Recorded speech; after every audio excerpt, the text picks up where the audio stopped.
Alright, so ayun. Ito yung mga breeders natin, pinaligo natin sila kanina. Kasama nila yung YB dito. Since wala nga tayong paglalagyan pa sa kanila, hindi pa tayo nakabili ng paglalagyan ng loft or fly pen para mahiwalay yung kaksahin. Na hiwalay na rin kasi natin yung itlog na ilipat na natin dun sa mga seater. So ayun, ito yung mga breeder natin nandito ngayon kasama ng mga YB, mga panlaro natin sa Alpha. Ayan, panlaro natin sa Alpha. At meron tayong nag-iisang MacArthur. Yan, siya lang nag-iisa natin MacArthur. So ito yung mga breeders. Ito yung nahiram natin doon sa tropa, Andalusian. Ayun yung indigo natin. Yan. Ito, yan. Tapos ito yung Grizzle nag-8 overall. Ayan. Ito sa tropa rin to, Graspilla. Ayan, Graspilla. Ayan, YB pa rin yan. Mga panlaro natin. Ito, shoutout pala dun sa brad ko. Ayan, sa kanya galing to, kay Ralph Resurrection. Ayan. Salamat sa'yo, tol.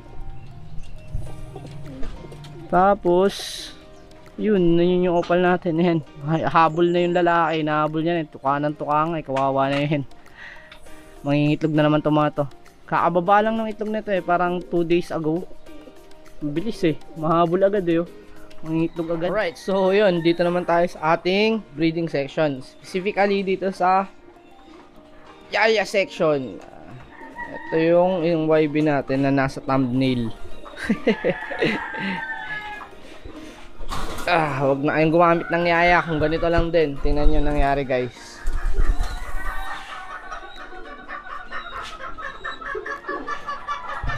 Sarado lang natin. Yeah.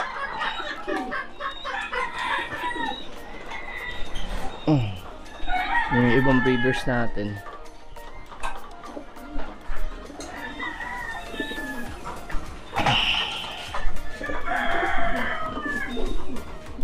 So ayan, kung makikita nyo, kinalbo siya. Kinalbo siya ng poster parents niya. Ayan, kawawa. Oh, busim blahibo. Buti na medyo tumutubo-tubo na sana wag nang tukain. Ano, busim blahibo. Nakaklabring pa man din to, panlaban sana. Ayan, ginawa nila, inubos nila yung balahibo. Regarding dun yun nga, so kapag ganito na yung ngaya nyo, nakita nyo ng ganito, hindi sila good parents. Paano ba na naging good parents yung tinamang kinalbo nila? So laking gagamit ng ngaya na ganun. Kung po pwede, ikal nyo na yung mga yan or ibenta nyo kung ano man pwedeng gawin sa kanila. Pero iwasan nyo na silang i-breed tas gawing yaya o pag-alagain ng YB. Kasi nga possible na mangyari ulito, and may instances kasi na dumudugo yung balahibo ng hanggang balat na ng ina ay dumudugo na. Buti na lang dito sa case niya is ayan, hindi talagang yung mga balahibo lang yung tinanggal. Sana itong mga bagong tumutubo, nakikita niyo ba? Sana yung mga bagong tumutubo wag na nilang tukain, kawawa naman to. Kawawa naman. Sana naman wag na nilang tukain.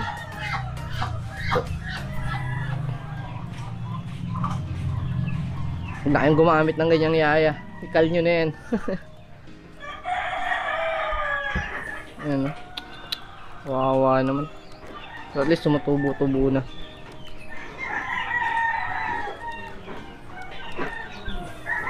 Right, so hanggang dito lang muna tong video natin, guys.